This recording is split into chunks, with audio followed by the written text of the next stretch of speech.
সকালে আমি ঘুমিয়ে আছি, হঠাৎ করে ঘুমটা ভেঙে গেল। আর ঘুমটা ভাঙতেই মনে হলো আজকে তো আমার কলেজের প্রথম দিন। তাই তাড়াতাড়ি করে ফ্রেশ হতে গেলাম। আর ফ্রেশ হতে হতে আপনাদেরকে আমার পরিচয়টা দিয়ে দেই। আমি ইবনুল হাসান, ইন্টার প্রথম বর্ষ। আমরা দুই ভাই এক বোন। আমি বড়, বাবা আইনজীবী আর মা হচ্ছেন গৃহিণী। সো এবার গল্পে ফেরা যাক। তারপর ফ্রেশ হয়ে মায়ের কাছে গেলাম, আর মা আমাকে দেখিয়ে বলল, তুই আজকে এত সকালে ঘুম থেকে উঠলি? সূর্য কোন দিকে উঠল আজ? মা তাড়াতাড়ি খাবার দাও, কলেজে যেতে হবে। আচ্ছা বস, খাবার দিচ্ছি। তারপর খাবার খেয়ে সাইকেল নিয়ে কলেজের উদ্দেশ্যে রওনা দিলাম। এলাকার মোড়ে এসে রনিকে, মানে আমার বন্ধু, ওকে ফোন দিলাম।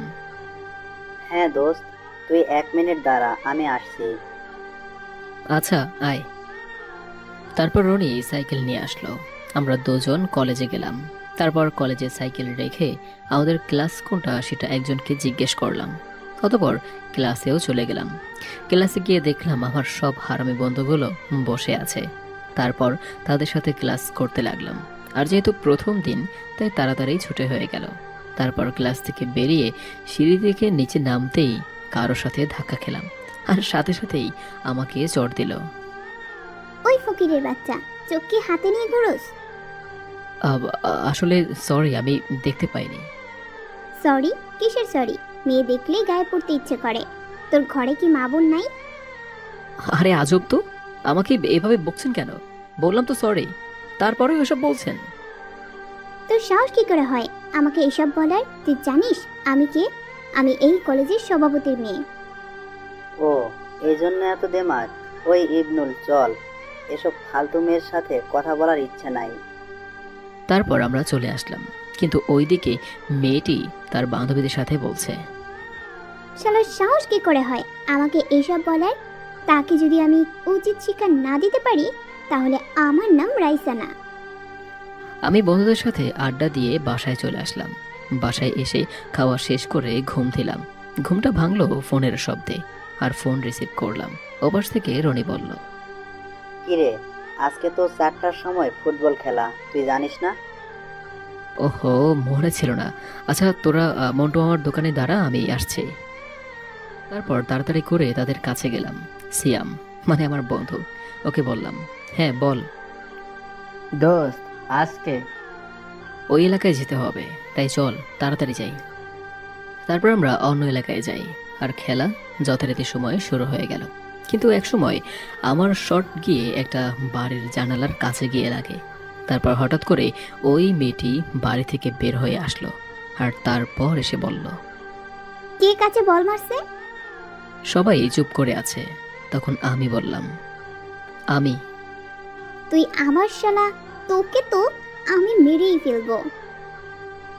সরি, আসলে খেলতে গিয়ে লেগে গিয়েছে।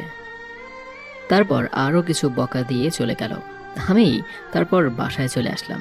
সন্ধ্যায় পড়তে বসলাম এবং পড়া শেষ করে খাবার খেয়ে শুয়ে পড়লাম। এবং শুয়ে শুয়ে ভাবছি, মেয়েটা রাগী হলেও তার চোখগুলো খুবই সুন্দর। আমি তো তার প্রেমে পড়ে গেলাম। একা একাই হাসছি। তারপর কখন যে ঘুমিয়ে পড়েছি মনেই নেই। সকালে মায়ের ডাকে ঘুম ভেঙে গেল।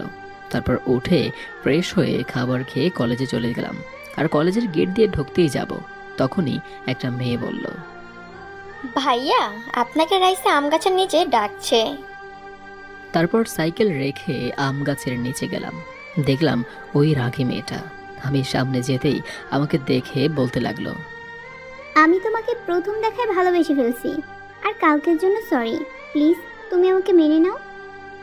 আমি তো হা করে তাকিয়ে আছি আর ভাবছি, এ তো মেঘ না চাইতেই জল। তবু আমি কিছু না বলে সেখান থেকে ক্লাসে চলে গেলাম। যথাসময়ে ক্লাস শেষ করে বাসায় চলে আসলাম।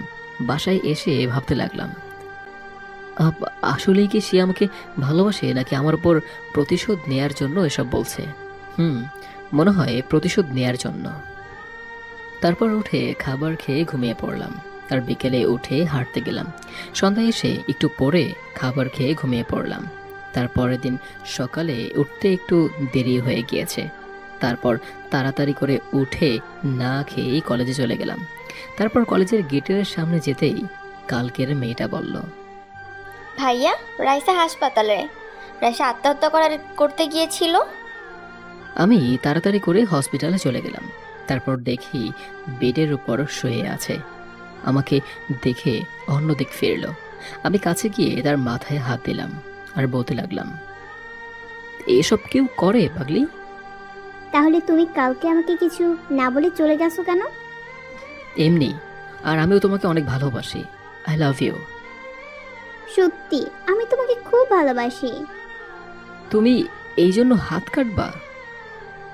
তারপর থেকে রাইসার সাথে সম্পর্ক শুরু করলাম। সে আমার অনেক খেয়াল রাখতো আর সবসময় শাসন করত আমি কোনো ভুল করলে। আর এভাবেই 1 বছর চলে যায়। ইন্টার পরীক্ষার 2 মাস আগে তার ব্যবহার পাল্টাতে লাগলো। আগের মতো আমাকে সময় দেয় না। তখনই একদিন হঠাৎ করে দেখলাম যে রাইসা একটা ছেলের সাথে ফুচকা খাচ্ছে। আমি তখন তাদের সামনে গেলাম আর গিয়ে বললাম, রাইসা, এই ছেলেটাকে জানতে পারি? ও সে হলো সাগর, আমার খালাতো ভাই। ও আচ্ছা। তারপর কিছু না বলে বাসায় চলে আসলাম। বাসায় গিয়ে ফ্রেশ হয়ে খাবার খেয়ে শুয়ে আছি। তখন রনি ফোন দিল। দোস্ত চল কোথাও ঘুরতে যাই। আচ্ছা, বিকেল 4টার সময় মন্টু মামার দোকানে থাকবি। আচ্ছা, আমি বাবার বাইক নিয়ে আসবো। আচ্ছা ঠিক আছে। তারপর 4টার সময় রনির সাথে ঘুরতে গেলাম। ঘুরতে ঘুরতে রাত 8টা বেজে গেল। রাস্তা দিয়ে আসছি, তখন একটা ঘর থেকে শুনতে পেলাম, বাঁচাও বাঁচাও। আমি আর রনি ঘরের ভেতরে গেলাম। তারপর গিয়ে দেখলাম একটা লোককে 3 জন মিলে আটকে রেখেছে চেয়ারের সঙ্গে। আর আমরা যেতেই লোকগুলো বলল, কে রে, তারা কে? আমরা যেই হই না কেন, আগে বল এই লোকটিকে মারছিস কেন? আমরা যা ইচ্ছে তাই করব, তাতে তোর বাপের কি?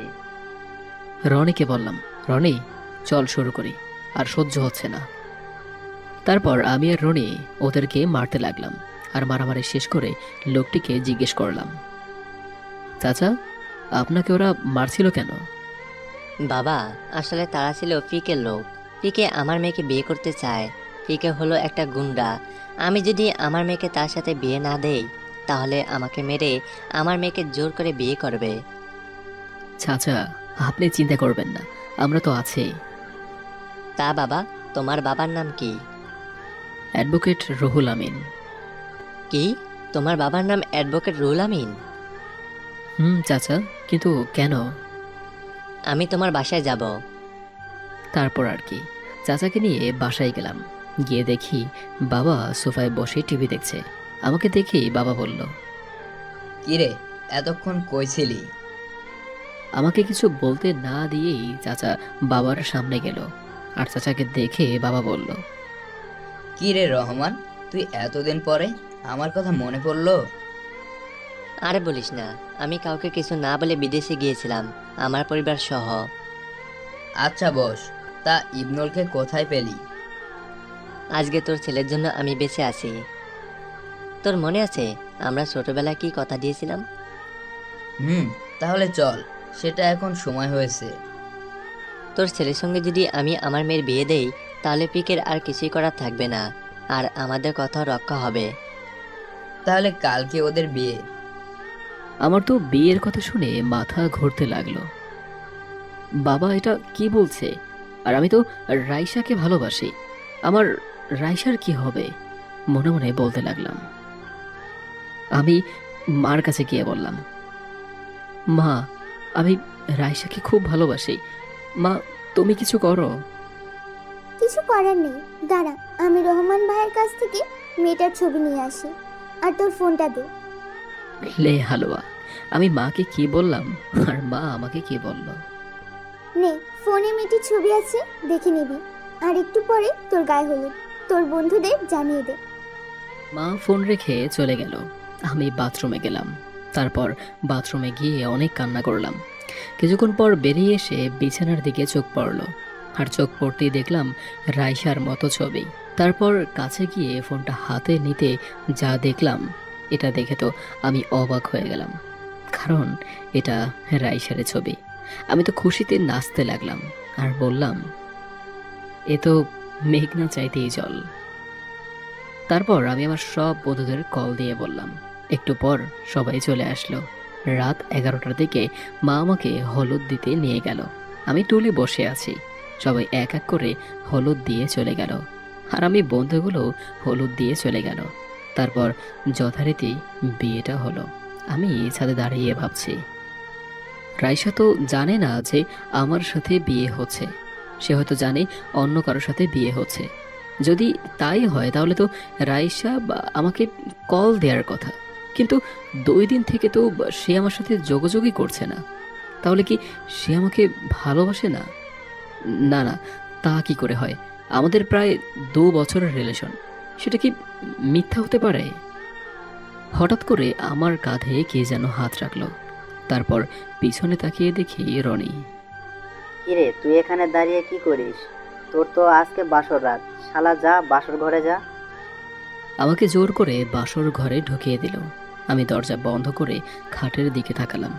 আমার তাকানো দেখে রাইসা মুখ তুলে আমাকে দেখে তো অবাক। তুই এখানে? তার মানে তোর সাথে আমার বিয়ে হয়েছে? আমি। কিন্তু তুমি আমাকে তুই করে বলছো কেন? তুই কি মনে করেছিলি আমি তোকে ভালোবাসি? না, আমি আমার খালাতো ভাই সাগরকে ভালোবাসি। তার মানে তুমি আমার সাথে 2 বছর অভিনয় করছো? সেটা তুই এখন বুঝতে পারলি। মনে আছে তুই একদিন আমাকে অপমান করেছিলি? আমি সেদিন থেকে চাইছিলাম তোকে কষ্ট দিতে, আর এখন আমি তার সফল হয়েছি। তুমি এই জন্য আমার পবিত্র ভালোবাসা নিয়ে খেললে? আরে রাখ তোর ভালোবাসা, তোর সাথে আমার যায় নাকি ফকিন্নি? আমি চোখের পানি ধরে রাখতে পারছি না, তাই তার সামনে চোখের জল চলে এলো। তোকে আরো কষ্ট দিব, কারণ এখন কষ্ট দিলে কেউ বুঝতে পারবে না, আর বিয়ে করে আমার লাভ হলো তোকে শাস্তি দিতে পারবো।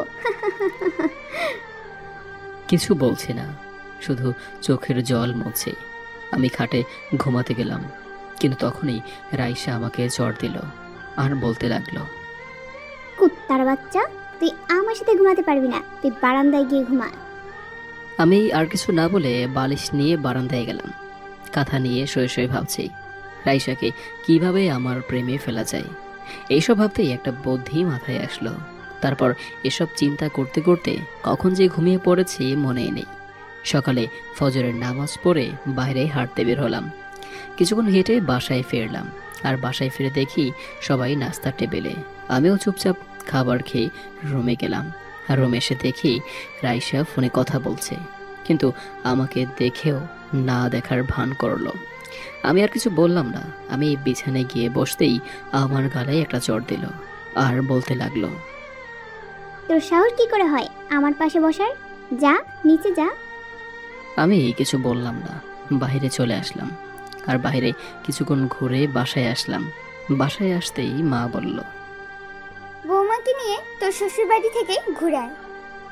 না, আমি পারবো না, আমার কাজ আছে। যেতে বলছি যাবি। আচ্ছা, রেডি হতে বলো। সে রেডি আছে, তুই রেডি হয়ে আয়। আমি সোফায় তাকিয়ে দেখি সে রেডি হয়ে বসে আছে। দেখতে অনেক সুন্দর লাগছে। আবারও ক্র্যাশ খেলাম। রূপের বর্ণনা দিলাম না, কারণ এটা না দেয়াই ভালো। তারপর আমি রেডি হয়ে তাকে নিয়ে শ্বশুরবাড়ি আসলাম। আর আসতে আসতে প্রায় বিকেল হয়ে গিয়েছে। আসার সময় তার সাথে কোনো কথা হয়নি। আর বাসায় এসেই আমাকে বলল, আজকে একটা পার্টি আছে, তুই আমার সাথে যাবি, কারণ আমাকে বাবা একা যেতে দিবে না। কেন? সেখানে কেন? এসব যাওয়ার দরকার নেই। এটা বলতেই রাইসা আমাকে ঠাস করে চড় দিল আর বলল, চুপ, আমার মুখের উপর কথা বলিস। সরি, আচ্ছা যাব। তারপর রাতে তাকে দেখলাম ছোট ড্রেস পরেছে। আর তারপর আমি তাকে বললাম, তুমি এইসব পরে পার্টিতে যাবে? আমি যা ইচ্ছে তাই করব, তাতে তোর বাপের কি ফকিন্নি? আর কিছুই বললাম না। অতঃপর তার সাথে তাদের গাড়ি নিয়ে পার্টিতে গেলাম। আমি পার্টির এক কর্নারে দাঁড়িয়ে আছি, আর তাকে দেখলাম সে মদ খাচ্ছে আর সাগরের সাথে নাচানাচি করছে। সাগর রাইসাকে অন্য কিছু করতে চাইছে, দেখেই বোঝা যাচ্ছে। আমি রাগে সাগরকে মেরে রাইসাকে বাড়ি নিয়ে আসলাম। আর বিছানায় শোয়াতেই আমাকে রাইসা বলল, ওই যান, কই যাও? আদর করো না। এই, আমি বুঝলাম এটা মদ খেয়ে মাতলামি করছে। কি হলো, করো না। রাইসা আরো অনেক কিছু বলতে লাগলো। আমি নিজেকে আর কন্ট্রোল করতে পারছিলাম না। তারপর আমিও হারিয়ে গেলাম তার মাঝে। বাকিটা ইতিহাস। তারপর সকালে ঘুম থেকে উঠে দেখি রাইসা কাঁথা জড়িয়ে কান্না করছে। আর বুঝলাম আমার শরীরে কোনো কাপড় নেই। তার মানে আমি এটা কি করলাম? তুই আমার সাথে এটা করবি? কুত্তারা বাচ্চা, তুই আমার সব শেষ করে দিলি। আসলে তুমি কালকে ড্রিঙ্কস করে উল্টোপাল্টা করছিলে, তাই আমি নিজেকে কন্ট্রোল করতে পারিনি। সরি। তোকে তো আমি আজকে মেরেই ফেলবো। তারপর রাইসা একটা কাচের গ্লাস নিয়ে আমার মাথায় আঘাত করলো। সাথে সাথে আমি মাথায় হাত দিয়ে বসে পড়লাম। মাথা ফেটে রক্ত পড়ছে, কিন্তু রাইসা এটা দেখে হাসছে। কিছুক্ষণ এভাবে চলার পর আমি আর চোখ মেলে তাকাতে পারছি না। চোখ বন্ধ হয়ে গেল। আর যখন চোখ খুললাম তখন দেখলাম আমি বিছানায় শুয়ে আছি আর আমার শ্বশুর পাশে বসে আছে। বাবা, তোমার ঘুম ভেঙেছে? তুমি বাথরুমে পড়ে গিয়েছিলে কেন? দেখে শুনে চলতে পারো না? আমি হা করে তাকিয়ে আছি। তাকিয়ে আছো কেন? না মানে মাথা ঘুরে পড়ে গেছিলাম তো, তাই। এখন আমি ঠিক আছি, আপনি যান। তারপর আরো কিছু কথা বলে চলে গেল। আর আমি ভাবতে লাগলাম, এইরকম মিথ্যা কথা বলতে পারলো রাইসা? একটু পর রাইসা আসলো আর বলল, কিরে, কেমন দিলাম? আর তুই কোনোদিন আমার উপর অধিকার দেখাতে আসবি না। চুপ করে আছি। কলেজে তুই আমার সাথে কোনো কথা বলবি না। এখন রেডি হ, আমি তোদের বাসায় যাব। আর আমাদের এসব কথা যদি অন্য কেউ জানে তাহলে তোর খবর আছে। আচ্ছা, কেউ জানবে না। তারপর রেডি হয়ে বাসায় আসলাম। আর বাসায় আসতেই মা বলল, কিরে, তোর মাথায় ব্যান্ডেজ কেন? আসলে মা, বাথরুমে পড়ে গিয়েছিলাম, তাই একটু ফেটে গিয়েছে। আচ্ছা, রুমে গিয়ে ফ্রেশ হয়ে আয়, আমি খাবার দিচ্ছি। তারপর ফ্রেশ হয়ে খাবার খাচ্ছি, তখন বাবা বলল, কি রে, তুই বৌমাকে নাকি কলেজে নিয়ে যাবি না? যাবো তো, তাকে রেডি হতে বলো। আমি রেডি হতে বলবো মানে? তোর বউ, তুই বল। রাইসাকে বললাম, রাইসা রেডি হও। তারপর খাওয়া দাওয়া শেষ করে রাইসাকে নিয়ে বাইরে আসলাম। একটা রিক্সাকে ডাক দিলাম। রাইসা গিয়ে রিক্সায় বসলো আর আমাকে বলল, তুই অন্য রিক্সা নিয়ে আয়। ঠিক আছে। তারপর রিক্সা ভাড়াটা দিয়ে দিলাম আর আমি সাইকেল নিয়ে কলেজে আসলাম। আর কলেজে গিয়ে দেখি রাইসা সাগরের হাত ধরে হাঁটছে। তারপর আমি তাদের সামনে গেলাম। রাইসা, তুমি সাগরের হাত ধরে হাঁটছো কেন? আমি সাগরকে ভালোবাসি তাই। আর তুই কে? আমি তোকে বলতে যাব? যা ভাগ, ফকিরনি। আমি কিছু না বলে চলে আসলাম, কারণ সেখানে থাকলে মাথা গরম হয়ে যাবে। একটা গাছের নিচে বসে কান্না করতে লাগলাম। তখনই রনি আসলো। দোস্ত, তুই কান্না করিস কেন? আরে না, চোখে কি যেন একটা পড়েছে। তুই আমার চোখকে ফাঁকি দিবি? আসলে বন্ধু হলে এমনই হয়, কিছু না বললেও সব বোঝা যায়, কিন্তু সব বন্ধু এক না। তারপর তাকে আজ পর্যন্ত রাইসের সাথে কি কি হয়েছে সব কিছুই বললাম। আর সব শুনে রনি বলল, তুই সহ্য করিস কি করে? আর সাগর ছেলেটা ভালো না, এটা তুই জানিস না? আমি কি করব? সে তো আমার কথা শুনতেই চায় না, কথায় কথায় অপমান করে। তুই কিছু বলতে পারিস না? আমি বলি না, কারণ যদি ছেড়ে চলে যায় তখন। আচ্ছা, দেখি কিছুদিন। তারপর দুজনে ক্লাসে চলে গেলাম। সবগুলো ক্লাস করে বাসায় চলে আসলাম। এভাবেই চলে গেল 2 মাস। এই 2 মাসে রাইসা আমাকে অনেক অনেক অপমান করেছে আর অনেক জ্বরও দিয়েছে, কিন্তু আমি কখনো মুখ তুলে তাকাইনি। কিন্তু হঠাৎ করে একদিন সকালে রাইসা মাথা ঘুরে পড়ে গেল। আমি বাসায় পড়ছিলাম। রাইসার চিৎকার শুনে সবাই আসলো আর আমি বিছানায় রাইসাকে শুয়ে দিলাম এবং ডক্টরকে ফোন দিল। কিছুক্ষণ পর ডক্টর আসলো আর ডক্টর দেখে বলল, খুশির সংবাদ আছে, উনি মা হতে যাচ্ছেন। কি সত্যি আমি দাদা হব? সত্যি। ওয়াও, আমি ফুফু হব, কি মজা। আলহামদুলিল্লাহ। আমি এত খুশি হয়েছি যা বলে বোঝাতে পারবো না। রনিকে ফোন দিয়ে বললাম, তারপর সবাই চলে গেল। তখন রাইসা আমাকে বলল, আজকে তোর জন্য আমার পেটে বাচ্চা আসলো, আমি এই বাচ্চাকে নষ্ট করে ফেলবো। প্লিজ এইসব করো না। তুমি আমাকে যত কষ্ট দাও আমি মাথা পেতে নেব। না, আমি এই পাপী বাচ্চাকে রাখবো না। আমি তোমার পায়ে ধরি, তবুও তুমি বাচ্চাটা নষ্ট করো না। চুপ করে আছে। আমি কিছু না বলে বাইরে চলে আসলাম।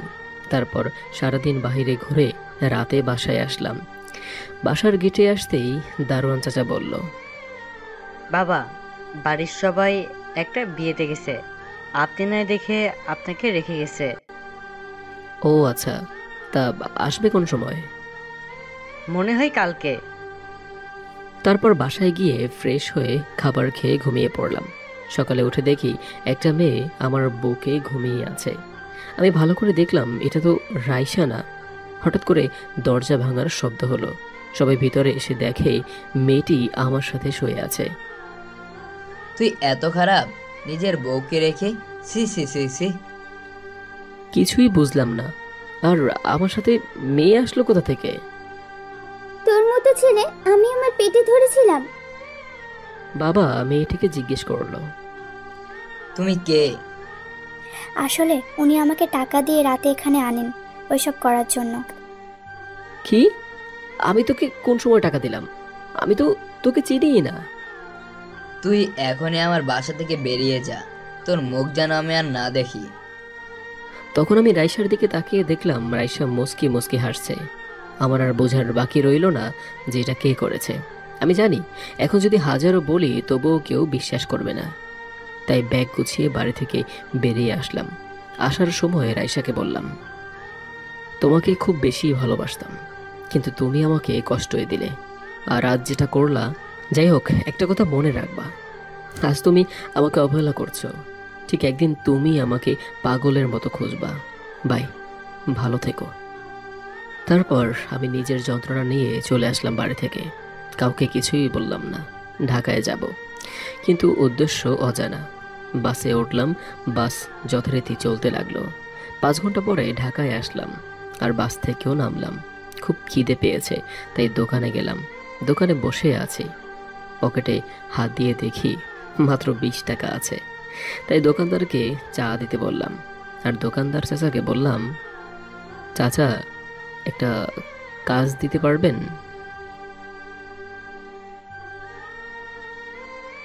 হ্যাঁ চাচা, পারবো। তারপর চাচার সাথে হেঁটে যাচ্ছি। তারপর আমি চাচাকে আবার বললাম, চাচা থাকার জন্য কি জায়গা হবে?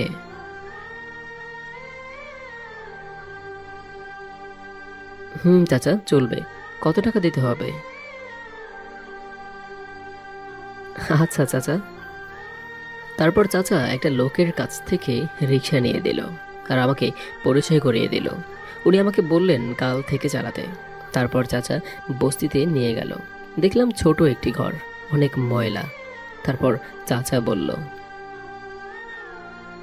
হ্যাঁ চাচা চলবে। তারপর চাচা চলে গেল। আমি ব্যাগ রেখে ঘর পরিষ্কার করতে লাগলাম। পরিষ্কার করতে করতে রাত 10টা বেজে গেল। খুব খিদেও পেয়েছে, কি যে করব। তারপর পানি খেয়ে ঘুমিয়ে পড়লাম। অতঃপর সকালে ফজরের নামাজ আদায় করে রিক্সার গ্যারেজে চলে গেলাম। তারপর একটি রিক্সা নিয়ে বের হলাম, কিন্তু কিছুই চিনি না। তাই একটা মোড়ে রিক্সা নিয়ে দাঁড়িয়ে আছি। কিছুক্ষণ পর একটা মহিলা আসলো আর আমাকে বলল, এই ছেলে, এই জায়গায় যাবে? হ্যাঁ যাব, কিন্তু আমি তো নতুন, তাই একটু চিনিয়ে দিলে ভালো হবে। আচ্ছা চলো। তারপর তার দেখানো পথ অনুযায়ী সেখানে চলে গেলাম। উনি ওখানে নেমে আমাকে 50 টাকা দিল। আমি চলে আসলাম। এভাবে প্রায় 1টা পর্যন্ত রিক্সা চালিয়ে 420 টাকা হলো। তারপর গ্যারেজে চলে আসলাম। গ্যারেজের মালিককে 350 টাকা দিতে হবে প্রতিদিন, আর বাকি যা থাকবে সেটা আমার। তারপর টাকা দিয়ে দোকান থেকে কিছু খাবার কিনে আনলাম। অতঃপর বাসায় চলে আসলাম। বাসায় এসে গোসলটা সেরে নিলাম। অতঃপর খাবার খেয়ে শুয়ে পড়লাম। খুবই ক্লান্ত লাগছিল। তাই শুয়ে শুয়ে ভাবছি আমাকে পড়াশোনা করতে হবে। তাই ভাবলাম কালকে কলেজে ভর্তি হব আবার। তাই রনিকে ফোন দিলাম। আরে দোস্ত, তুই কই? তোর ফোন বন্ধ কেন? আরে থাম থাম, আস্তে। তুই আমার একটা কাজ করে দিতে পারবি? বল, কি কাজ? আর শুনলাম তোকে নাকি বাড়ি থেকে বের করে দিয়েছে, কেন? আমার সব সার্টিফিকেট আর কলেজের টিসি এনে দিতে পারবি? আচ্ছা, আমি তোকে এনে ইমেলে পাঠিয়ে দেব। এবার বল, কাহিনী কি? তারপর তাকে সব বললাম, আর রনি সব শুনে আমাকে বলল। তুই এখন কোথায়? খরচ কিভাবে চালাচ্ছিস? তারপর আমি বললাম, আমি কোথায় আছি এটা তুই কাউকে বলবি না, কথা দে। আচ্ছা, বলবো না, বল এবার। আর দেখ তোর বিকাশ নাম্বারে 3000 টাকা গেছে কিনা। আমি ঢাকায় আছি, একটা বস্তিতে থাকি, আর এখন আমি রিক্সা চালাই। আর তুই আমাকে টাকা দিলি কেন? কি তুই এসব করিস? ওই মেয়েকে যে কি করতে ইচ্ছে করছে। আর টাকাগুলো রেখে দে, কলেজে ভর্তির সময় লাগতে পারে। আচ্ছা দোস্ত, রাইসা কেমন আছে? রাইসা সাগরের সাথে সবসময় কথা বলে, কলেজে এসে দেখা করে। ও আচ্ছা, বাই, পরে কথা বলবো। আচ্ছা ভাই, ঠিক মতো খাবার খাবি আর নিজের যত্ন নিবি। আচ্ছা। তারপর ফোন রেখে রিক্সায় উঠে রিক্সা নিয়ে বেরিয়ে পড়লাম। তারপর রাত 9টা পর্যন্ত রিক্সা চালিয়ে আরও 400 টাকা হলো। কিছু বাজার করলাম, আর কিছু হাঁড়ি পাতিল আর একটা প্লেট কিনলাম। সব কিছু নিয়ে বাসায় গেলাম। তারপর রান্না করে খাওয়া দাওয়া করে ঘুমিয়ে পড়লাম। সকালে ফজরের নামাজ আদায় করে রান্না করে একটা কলেজে গেলাম, আর গিয়ে ভর্তি হয়ে আসলাম। কলেজে 9টা 30 থেকে 1টা পর্যন্ত ক্লাস। আমি বাসায় ফিরে দোকানে গেলাম কিছু বই কিনতে। তারপর বই কিনে রিক্সা নিয়ে বের হলাম। তারপর রাত 9টা পর্যন্ত রিক্সা চালিয়ে বাসায় আসলাম। অতঃপর রান্না করে খাবার খেয়ে ঘুমিয়ে পড়লাম। অন্যদিকে বস্তির লোকজনের সঙ্গে ভালো পরিচয় হলো। সকালে ঘুম থেকে উঠে রান্না করছি, এমন সময় একটা লোক আসলো। আমি আঙ্কেল ডাকি। তারপর উনি বলল, বাবা, ইবনুল কি করো? এই তো আঙ্কেল, রান্না করছিলাম আর কি, বসেন। আরে তুমি এখন থেকে আমার বাসায় খাবে, আর একটা কথা ছিল। না আঙ্কেল, তা কি করে হয়? বলেন কি কথা? তুমি কি কিছু পোলাপানকে প্রাইভেট পড়াতে পারবা? আমি বলছি আমার বাসায় খাবে, এটাই শেষ। জি আঙ্কেল, পারবো। কয়জন? আচ্ছা, 15 জন। পারবা? এত পোলাপান? আমার তো সময় নেই, আর আমার রিক্সা নিয়ে বের হতে হয়। তোমার আর রিক্সা চালাতে হবে না। এই কথা বলতেই বস্তির সবাই এসে হাজির।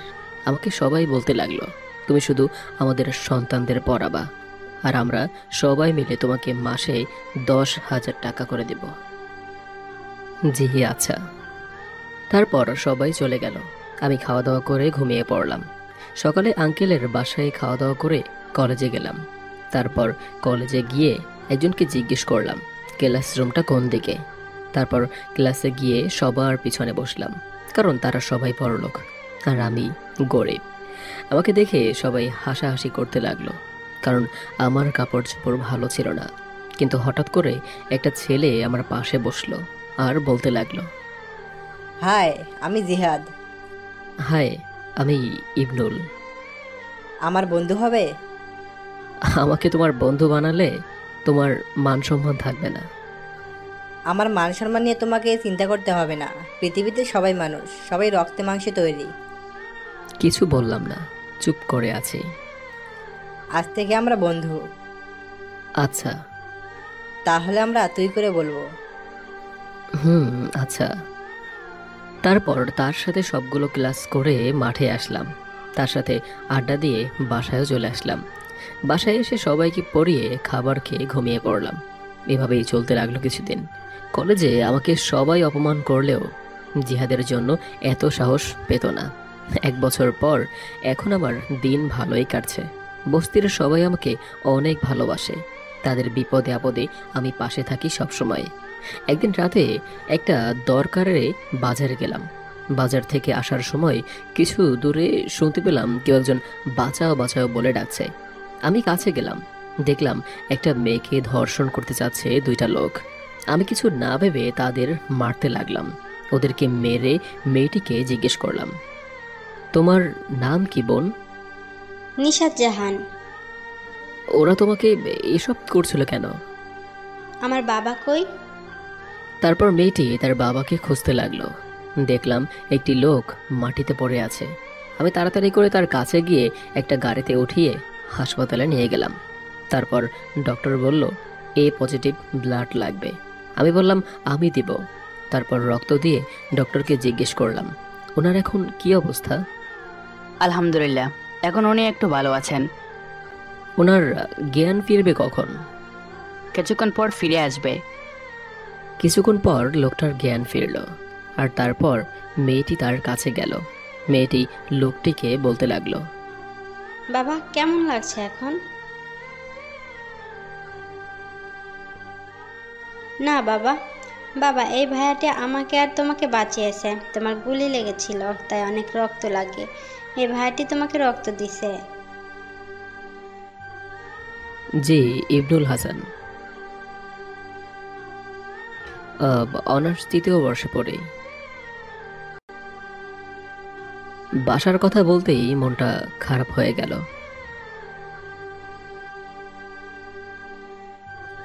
না মানে কিছু না।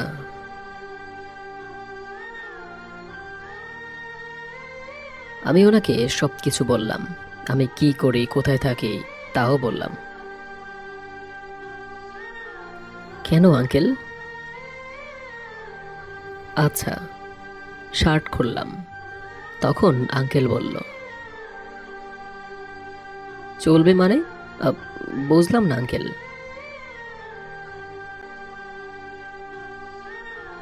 হ্যাঁ, ছোটবেলা থেকে ইচ্ছা ছিল।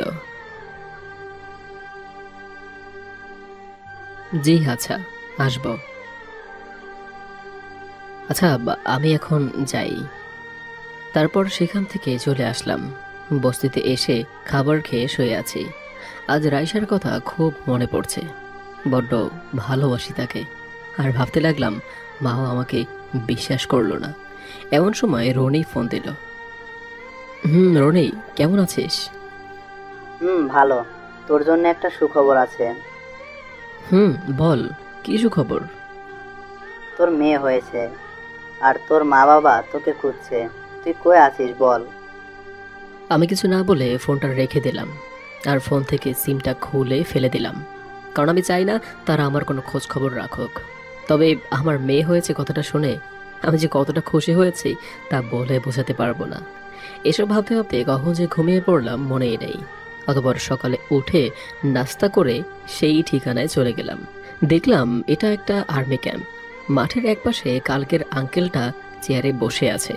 তারপর আমাকে দেখে ডাক দিল আর বলল। তারপর আমি তার কাছে গেলাম। আর কাছে যেতেই এক হাতে টাকার বান্ডিল আর আরেক হাতে বাংলাদেশের পতাকা উঠালো আর বলল। তারপর আমি কিছু না ভেবে পতাকাটা ধরলাম আর টাকাটা মাটিতে পড়ে গেল। আঙ্কেল বলল, তোমার চাকরি হয়ে গিয়েছে। আমি দেখতে চাইলাম যে তুমি কি করো। আজ থেকে তোমার ট্রেনিং শুরু। 4 বছর পর। এই 4 বছরে নিজেকে অনেকটা পরিবর্তন করেছে। আমি এখন আর ছোট লোক নই। এখন আমার বাড়ি গাড়ি সব আছে, কিন্তু ভালোবাসার মানুষটাই নেই। নিজের পরিবারের কথা ভুলেই গিয়েছিলাম। আমি অফিসে বসে কাজ করছি। হঠাৎ স্যার ডাক দিল। আমি স্যারের কেবিনে গেলাম। তখন স্যার বলল, বস ইবনুল, তোমার সাথে কথা আছে। জি স্যার, বলেন। তোমার ময়মনসিংহ যেতে হবে। আমি ময়মনসিংহের কথা শুনে আবার পুরনো কাহিনী মনে পড়ে গেল। জি স্যার, যাব। তা কবে যেতে হবে? আজকে সন্ধ্যা চলে যাও। তারপর চলে আসলাম। অফিস থেকে বেরিয়ে বাসায় আসলাম। আমি এখন আর বস্তিতে থাকি না, বড় ফ্ল্যাটে থাকি। আর বস্তির ছেলেদের জন্য একটা স্কুল করেছি। অতবার বাসায় এসে গোসল করে খাবার দাবার খেয়ে একটু শুয়ে আছি আর ভাবছি যে আমার মেয়েটা কেমন হয়েছে। আমার কি কপাল, জন্মের পর থেকে আমি আমার মেয়েকে একবারও দেখলাম না। তারপর একটু শুয়ে থেকে রেডি হলাম আর শফিক প্লাস হিমেলকে কল দিলাম আর বললাম রেডি হতে। ও তাদেরকে তো পরিচয় করিয়ে দিলাম না, তারা হচ্ছে আমার কলিগ আর তার উপর আমার বন্ধু, যদিও আমি তাদের সিনিয়র। তার কিছু সময় পর ফাইল নিয়ে বের হলাম, তখন শফিক আর হিমেল আসলো গাড়ি নিয়ে। তারপর আমি গাড়িতে উঠে শফিককে বললাম, শফিক আমাদের কিন্তু কাজটা কমপ্লিট করতে হবে যেভাবেই হোক।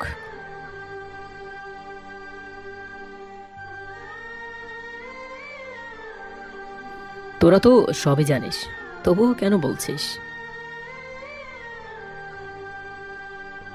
হ্যাঁ দেখবো, তবে লুকিয়ে। আমরা কথা বলতে বলতে কখন যে ময়মনসিংহ এসে পড়লাম খেয়ালই করিনি। গাড়িটা একটা বাড়ির সামনে থামলো। আগে থেকেই আমাদের বাসা ঠিক করা ছিল। গাড়ি থেকে নামতেই চারপাশে তাকিয়ে দেখলাম অনেক কিছু পরিবর্তন হয়েছে, আগের মতো কিছুই নেই। একটু পর একটা লোক আসলো আর বলল, স্যার ভালো আছেন? আলহামদুলিল্লাহ, আপনি? জি ভালো, চলেন স্যার ভিতরে যাই। তারপর ভিতরে গিয়ে ফ্রেশ হয়ে শুয়ে পড়লাম। আর তখন ফোনটা হাতে নিয়ে দেখি 10:30 বাজে। অথবা রনিকে ফোন দিলাম। কিছুক্ষণ কল বাজার পর ফোনটা ধরলো। হ্যালো, কে বলছেন? তোর দুলা ভাই। সরি, আমার কোনো বোন নাই। আরে শালা, আমাকে চিনতে পারছস না? আমি তোর বন্ধু। আরে তুই এতদিন পরে? তোর ওই নাম্বার বন্ধ কেন? তুই জানিস আমি তোকে কত খুঁজেছি? সব বলবো, আগে বল তুই কেমন আছিস? ভালো রে, জানিস আমার ছেলে হয়েছে।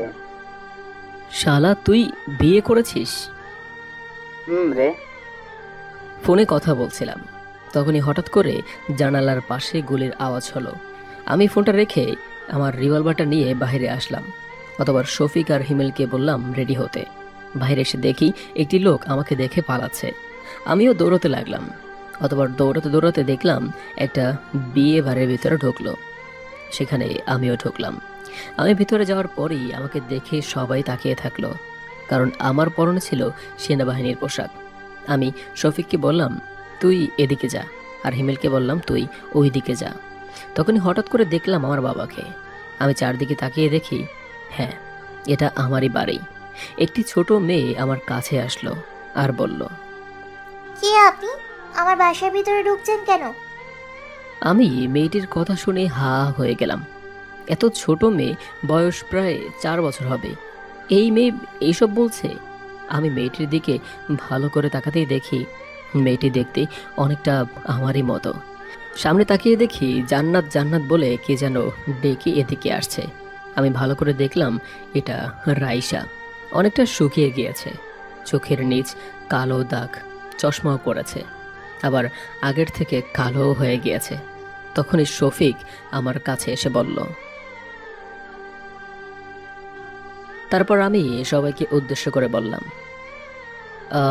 সরি আপনাদের এই সুন্দর মুহূর্তে বিরক্ত করার জন্য। আসলে আমরা এখানে একজনকে ধরতে এসেছিলাম। আমি কথাগুলো বলছিলাম আর রাইসা আমার দিকে তাকিয়ে থাকলো। ওইদিকে রাইসা তার মেয়েকে বলল, মা জান্নাত, তুমি এতদিন তোমার বাবাকে খুঁজছিলে তাই না? ওই যে উনি তোমার বাবা। ও তাই, আচ্ছা আমি বাবার কাছে গেলাম। তারপর আমি গাড়িতে উঠতে যাব, এমন সময় পিছন থেকে বাবাই বাবাই বলে ডাকতে লাগলো। আমি পিছনে তাকালাম, দেখলাম জান্নাত দৌড়ে আসছে। আমি আর থাকতে না পেরে 2 হাত বাড়িয়ে দিলাম। জান্নাত আমার কাছে এসে জড়িয়ে ধরলো আর বলতে লাগলো, বাবাই আমাকে ছেড়ে যেও না। বাবাই, তোমাকে ছাড়া আমার খুব কষ্ট হয়। আচ্ছা বাবাই, যাব না, কিন্তু এখন তো আমার যেতে হবে, কালকে আবার আসবো। তাহলে আমিও তোমার সাথে যাব। আমাকে না নিয়ে গেলে আমি কান্না করব। আচ্ছা মা, আর কান্না করতে হবে না, চলো আমার সাথে। তারপর আমি জান্নাতকে কোলে নিয়ে গাড়িতে বসলাম। অতঃপর সবার দিকে লক্ষ্য করে দেখি আমার দিকে তাকিয়ে আছে। এদিকে মা কান্না করছে, বাবা, ছোট ভাই, আমার ছোট বোন বউয়ের সাজে সজ্জিত হয়ে তাকিয়ে আছে। তার মানে আজকে নীলার, মানে আমার বোন, তার বিয়ে। আমার পিচ্চি বোন এত বড় হয়ে গিয়েছে। অতঃপর চলে আসলাম, আর আসতে আসতে দেখি জান্নাত আমার কোলেই ঘুমিয়ে পড়েছে। অতঃপর আমি শফিককে বললাম, শফিক, তুই এটাকে নিয়ে সব কিছুর খবর বের কর, আমি জান্নাতকে নিয়ে রুমে যাচ্ছি।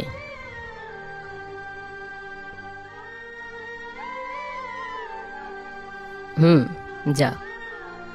তারপর রুমে গিয়ে জান্নাতকে শুয়ে দিয়ে আমি ফ্রেশ হয়ে খাবার খেয়ে শুয়ে পড়লাম। জান্নাতকে জড়িয়ে ধরে ঘুমিয়ে পড়লাম। তারপর সকালে জান্নাত আমাকে ডাকতে লাগলো, বাবাই, ও বাবাই, ওঠো না। আরে ও বাবাই। আর একটু ঘুমাই না মা। না, ওঠো বাবাই, আমার খুব খিদে পেয়েছে। কি? আমার আম্মুর দেখি খিদা পেয়েছে। তারপর তাড়াতাড়ি করে উঠে ফ্রেশ হয়ে দোকানে গেলাম, আর দোকান থেকে বিরিয়ানি নিয়ে আসলাম। বাবাই, কি নিয়ে আসছো? মা, তোমার জন্য বিরিয়ানি নিয়ে আসলাম। তাহলে তুমি আমাকে খাইয়ে দাও, তুমি খাইয়ে না দিলে খাবো না। আচ্ছা মামনি। তারপর জান্নাতকে খাইয়ে দিতে লাগলাম। জান্নাতও তার পিচ্চি হাত দিয়ে আমাকে খাইয়ে দিতে লাগলো। যখন জান্নাত আমাকে খাইয়ে দিতে লাগলো তখন মনে হলো আমি পৃথিবীর সব কিছু পেয়ে গিয়েছি, আমার আর কিছুই দরকার নেই। তখন জান্নাত বলতে লাগলো, জানো বাবাই, মা তোমার জন্য প্রতিদিন রাতে কান্না করে। মা কান্না করতে করতে বলে, আমাকে মাফ করে দাও। ও তাই? আচ্ছা তুমি বসো, আমি হাত ধুয়ে আসছি। তারপর হাত ধুয়ে আসলাম। তখন জান্নাত বলল, বাবাই, তুমি ফুপির বিয়েতে যাবে না? না মা, আমার কাজ আছে, তুমি রেডি হও, তোমাকে নিয়ে মার্কেটে যাই। তারপর রেডি হয়ে মার্কেটে গেলাম। জান্নাতের জন্য অনেক কিছু কিনলাম।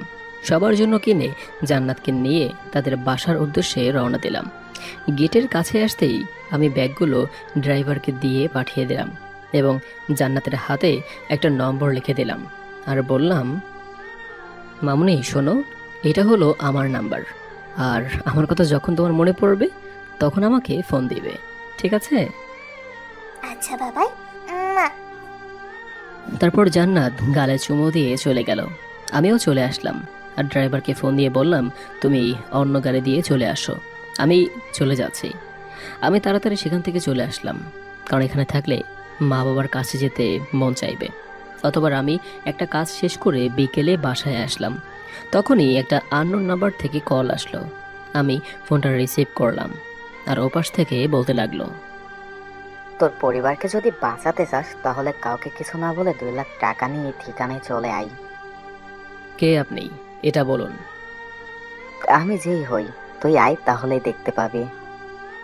আচ্ছা ঠিক আছে, টাকা নিয়ে আসবো, তবু আমার পরিবারকে কিছু করবেন না। তারপর কলটা কেটে দিল। আমি কাউকে কিছু না বলে টাকা নিয়ে বেরিয়ে পড়লাম গাড়ি নিয়ে।